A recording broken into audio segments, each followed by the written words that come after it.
Get ready for that football show with those fantasy guys. Hello and welcome to week number 2 of that football show with those fantasy guys. And we are those fantasy guys. That's right. Jay, last week I had a particularly tough week in fantasy football. My team scored the lowest touchdown total and the lowest yardage from scrimmage in the entire league. 2 leagues. 2 leagues. So that's why you come to me for fantasy football advice. Moving on to hashtag trending. Jay, what do you have this week for hashtag trending? Well, I bet right now there are some people out there that are pushing the panic button, but we're in such a state in this fantasy football season, you can't panic yet because you had a bad week. But the important thing to know is I just keep telling myself that. We are in a great spot for fantasy football quarterbacks. Young quarterbacks like Trevor Siemian, Jimmy G, the Dak Night out in Dallas, Carson Wentz, second-year players like Jameis Winston's having career games. There's so much quarterback talent out there. If your quarterback had a bad week, if your quarterback got hurt a la Russell Wilson, there's plenty of places to look and a great future for fantasy football. I love this game. It's a fun game when you win. It's a terrible game when you lose, but it makes you want to win that much more. And that's why you watch both of us on That Football Show with those fantasy guys. And this is where we're going to kick it off. We're going to give you all the advice you need to win starting now. Of course, we started last week, but starting week 2 right now, let's move in to the key injuries. You'll see them on the screen momentarily. Russell Wilson, Chris Ivory, Sammy Watkins, Demaryius Thomas, Julius Thomas, and Rob Gronkowski. Jay, who jumps off that list at you? Well, obviously, Gronk is the main stud on that list. That jumps out at me. I do have Gronk in one of my leagues. I backed him up with Julius Thomas. Now he's on the injured list, so that's a problem for me. But I just think Keenan Allen, I mean, the guy's a stud when he's healthy. He's never healthy. It's just too bad. Yeah, and who will be the next man up? We posed that question immediately following the injury on Sunday. And if you stay tuned, we're going to let you know. Let's move on to sneaky starts. And Jay, last week, we both hit home runs and sneaky starts. I'll let you take the stage first. Tell us who you had and who you have next week. Last week, I had Brock Osweiler as my sneaky start. He was 23 for 35, 231 yards, modest yards, but he did have 2 touchdowns. He had more points and a higher QB rating than Blake Bortles, Phillip Rivers, Russell Wilson, all players that people are starting across fantasy football. So if you had one of those guys, I hope you took my advice and started the Osweiler. The Osinator. Last week I told you that Amir Abdullah might be the 1,000-yard running back that Detroit has been looking for years, and he started off in a big way. He touched the ball 17 times for a combined 120 yards and 1 touchdown. Now, he went off the field because of a hit, and they thought that he had a concussion. He ended up coming back. But in his absence, Theo Riddick blew it up with his opportunities, scored 2 touchdowns. Then he went off with an injury thinking that he had a concussion. And the third running back for the Detroit Lions had a touchdown. His name is Washington. So what this tells me, I'll give myself a check mark for being right on Amir Abdullah, but I will lace in a little bit of caution there if you're thinking about starting Amir Abdullah from here on out. Number 1, he had a hit that they thought he had a concussion.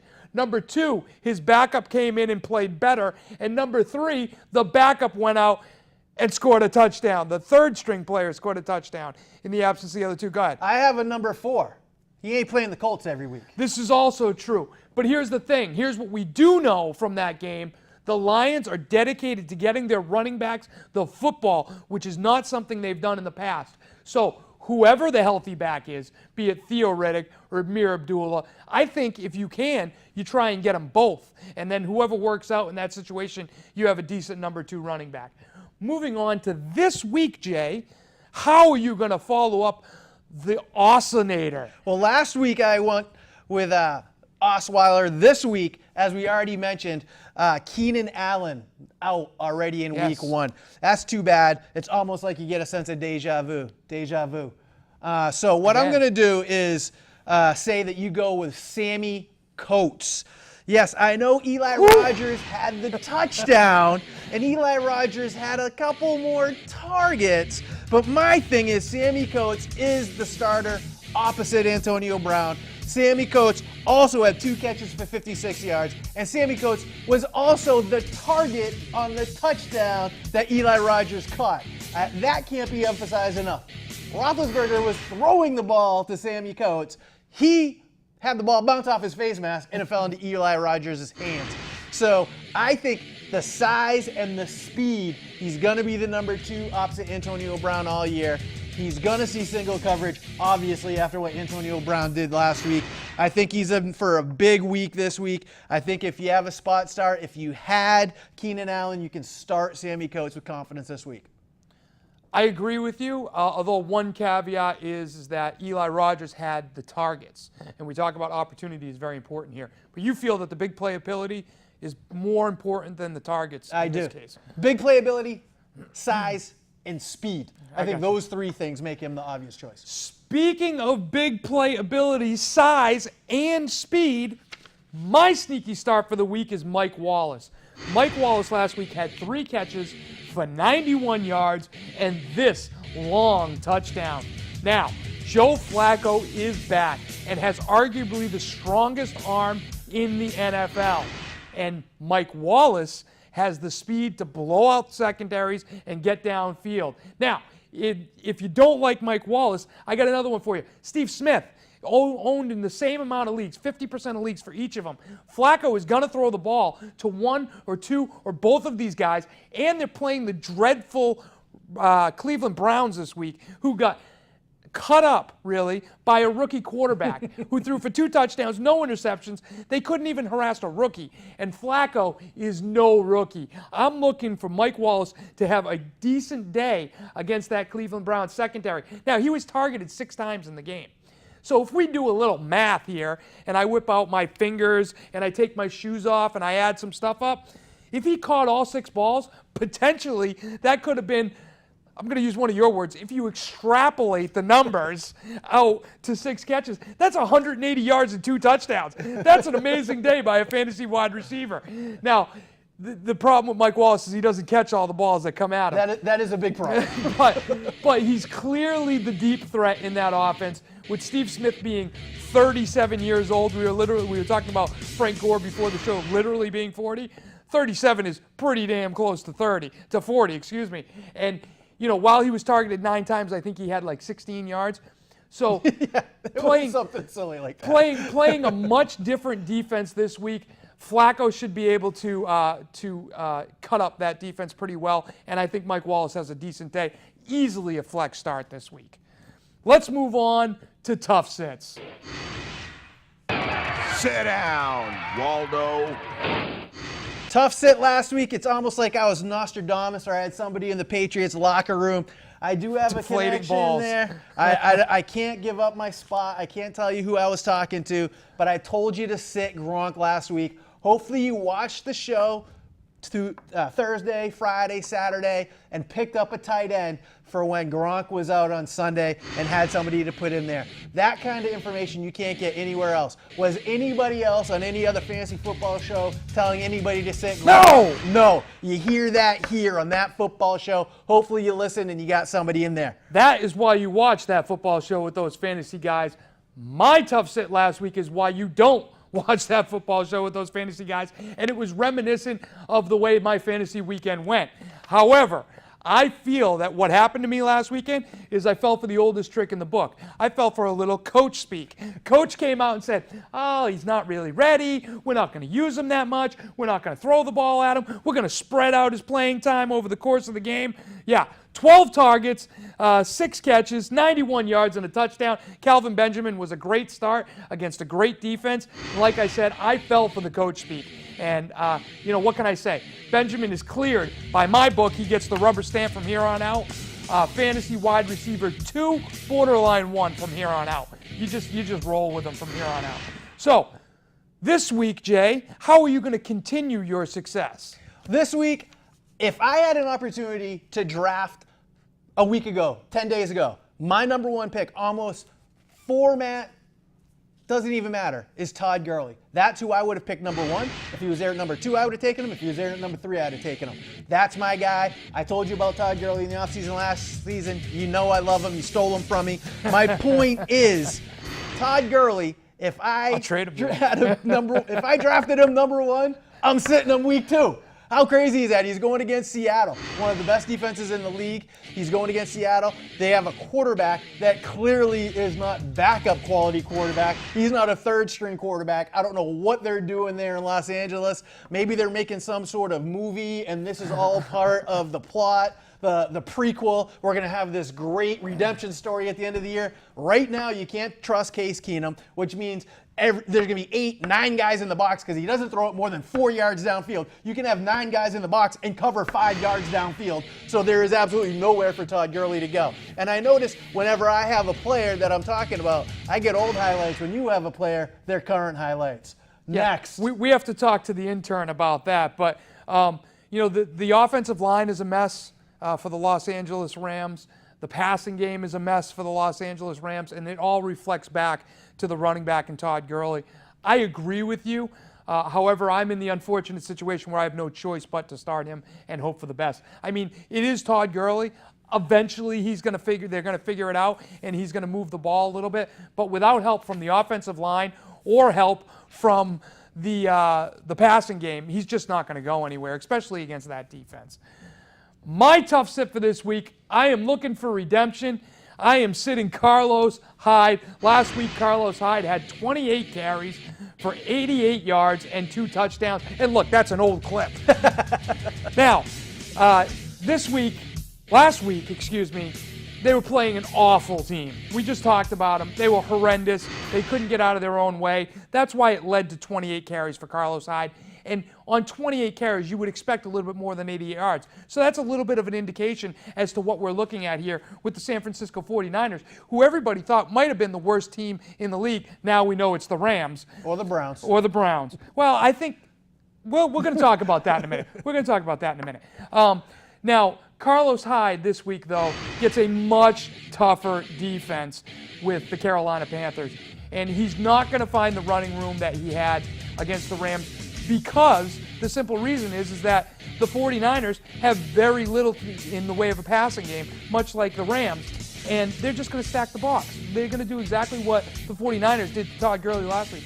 They're going to be 9, 10 in the box, and they're not going to respect the passing game at all.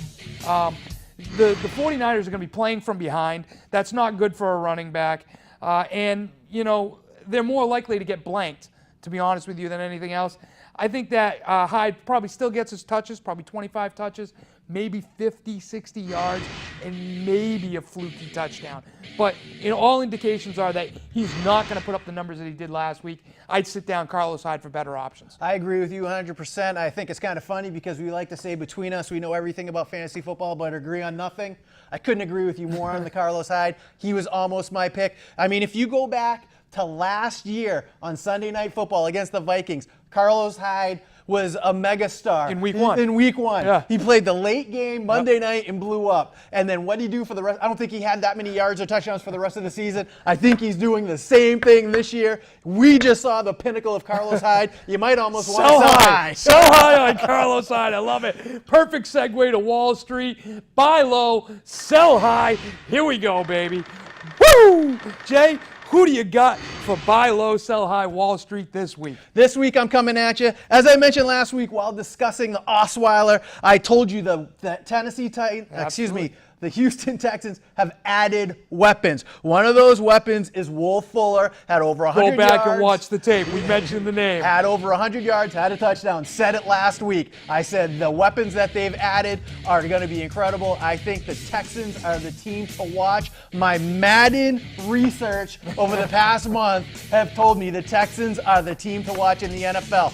With Brock Osweiler, they got the running back Lamar Miller. They add Will Fuller. They add Braxton. The offense is stacked. They're ready to go. If you can get Will Fuller now, whether you have to buy him, if you have to bid on him, if you have to trade low for him, get Will Fuller now, because 2, 3, 4 weeks from now, you're not going to be able to touch him because he's going to be a solid wide receiver too. Excellent. I agree 100%. The kid looks amazing in Houston.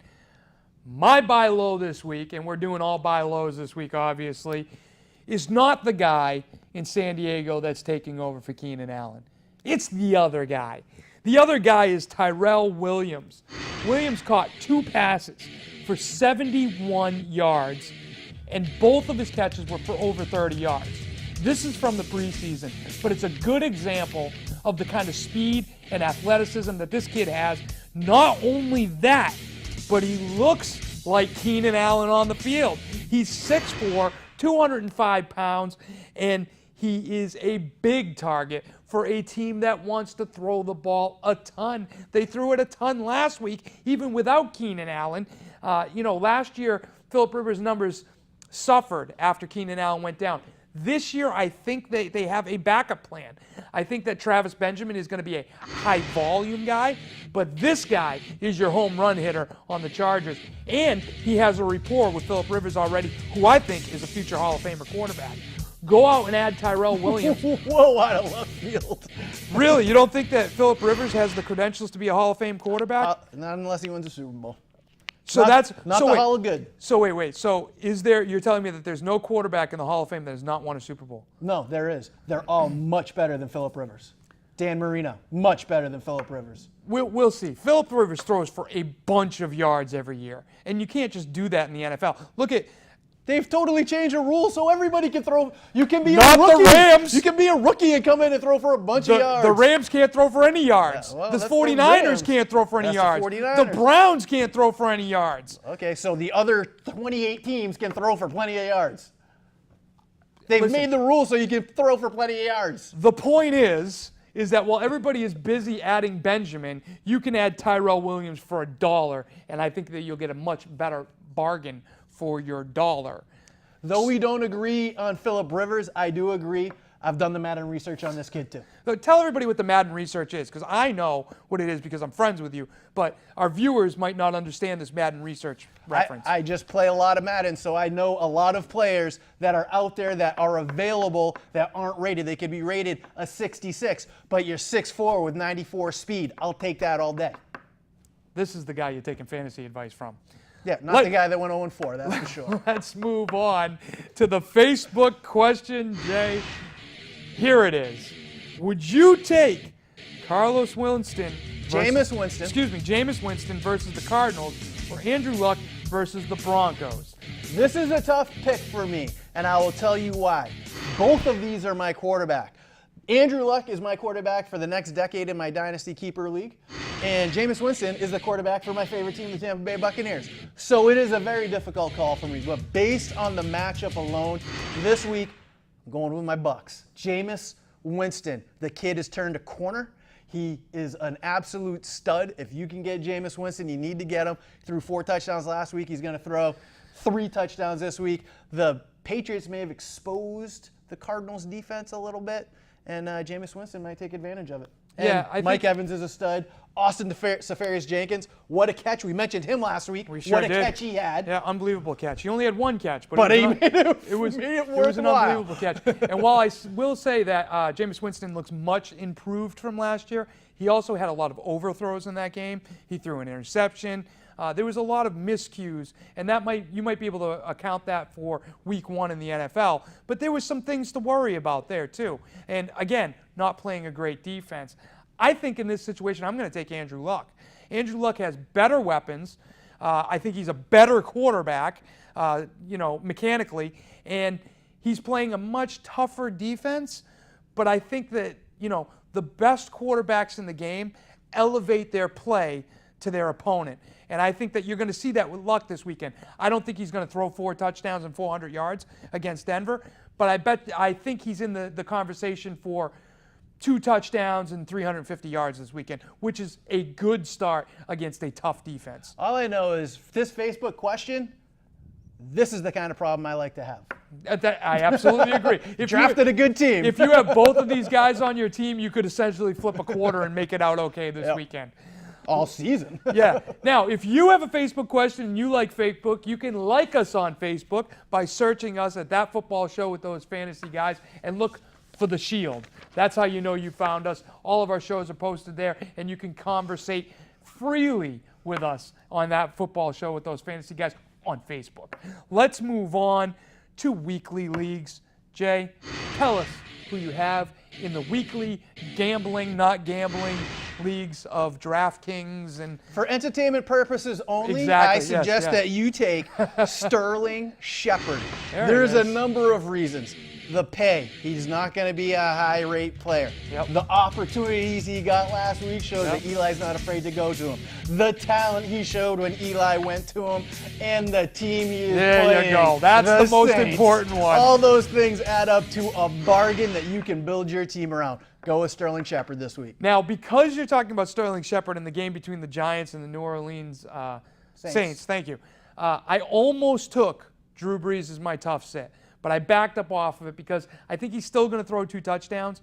But keep in mind, the Saints are an indoor team. They're going to the Giants, playing outdoors in the rain.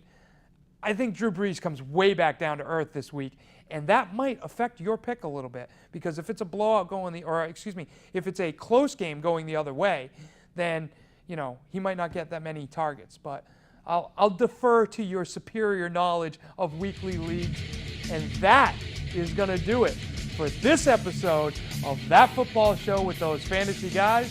We are those fantasy guys. Good luck in week 2, everybody. We'll see you next week.